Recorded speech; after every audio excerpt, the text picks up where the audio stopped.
Back in 2007, if you recall, our Wanda Stark reunited with her birth mother for the first time in 25 years. And a few months ago, she began another journey to find her roots. She shares her story with us tonight in a very special edition of 12 Inspires. Wanda.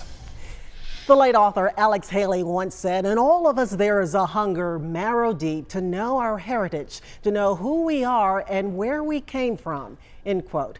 It was that yearning that led me on a DNA search that produced more family ties. The quest began with a white box containing a tube and collection bag. The directions were simple. Fill the tube with saliva to the black wavy line. Replace the funnel on the tube with the blue liquid cap. Tighten to release the fluid and then shake. 1, 2. 3 weeks later, the results were in from Ancestry DNA. The first thing I saw, my DNA story, the so-called ethnicity estimate, a breakdown of where my ancestors originated. Wow. It estimated 80% came from Africa, primarily the areas of Benin, Togo, Cameroon, and Ghana. 20% from Europe, mainly England and Wales. Okay, let's see what else we have. The next page I reviewed, DNA matches. There were 865 identified as fourth cousins or closer, a woman named Constance at the top of the list. I never thought I'd see this day. Wow. But who was Constance and how was she related to me? One clue, a name that appeared in my family tree, my biological father, also appeared in hers. The problem was I didn't know anything about my biological father except his name, Algie. My birth mother shared that information back in 2007, 6 months before she died. I didn't know what to do next, so I called a cousin. Matt and I were both adopted, our birth mother's sisters. He suggested I call a cousin on his dad's side who knows a lot of people. Hello, Wanda. Hello, Raymond. How are you? Raymond, as it turned out, didn't know Constance, but he knew Algie, and he knew him well. Algie lived within walking distance of where I actually grew up. We looked up to him because he was so suave, debonair. He owned his own cab company. Raymond offered to tell Algie's family. Hello, Wanda. This is your sister Gwen calling. I would love to meet you one day, and maybe we can talk about when that time can come. We did talk for 25 minutes about our families, careers, my DNA discovery. And when I asked her if she knew anyone named Constance, she paused a second and then said, "Oh, Connie, that's our half-sister." There were more calls and texts, this time from Connie. I've been awake most of the night, hard to sleep. This is unbelievable. My pillowcase is wet with tears. It's really hitting me. I have a sister. Just 2 weeks after our first conversation, I was on the road traveling to Maryland. I don't know why, but I feel a little emotional right now. I'm not even believing it. Oh. Oh my God.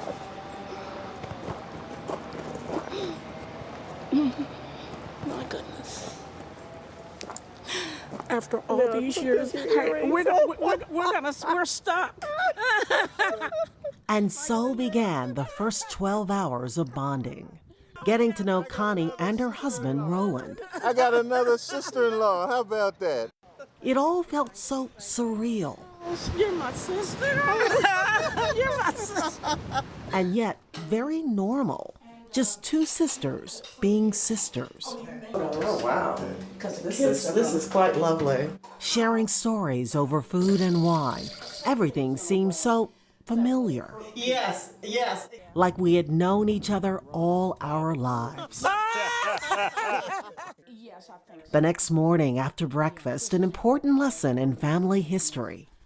This is your grandmother. She was a very good businesswoman. She had a little place where people could come and dance, and she would sell food. She was real strong.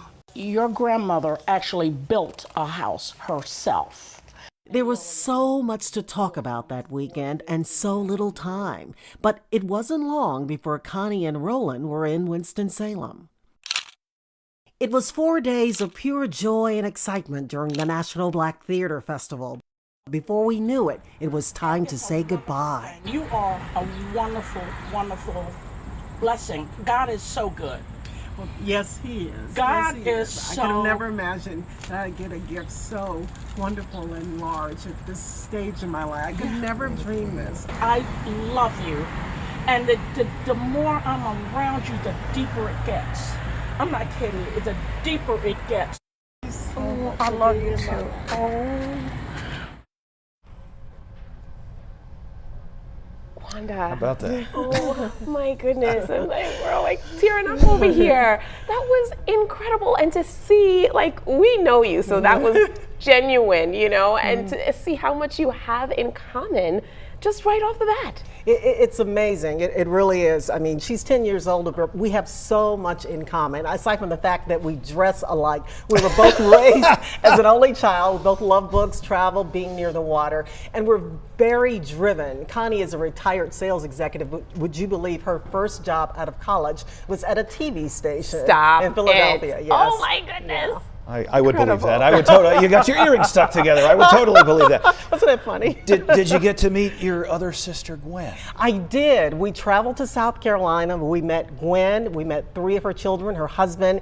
They are a bit camera shy, so we don't have photos to show of them. But Gwen introduced me to other family members. We traveled to Virginia, and I can share that photo.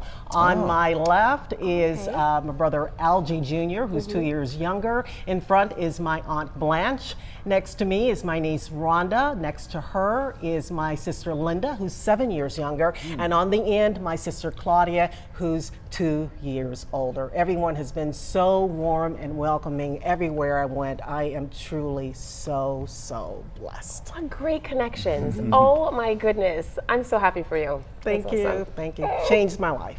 Suffice it to say, you're glad you opened the white box. Yes. 2 years it took me. Unbelievable. I don't know why. Worth the wait. Wanda, what a story. Wow. Thank you.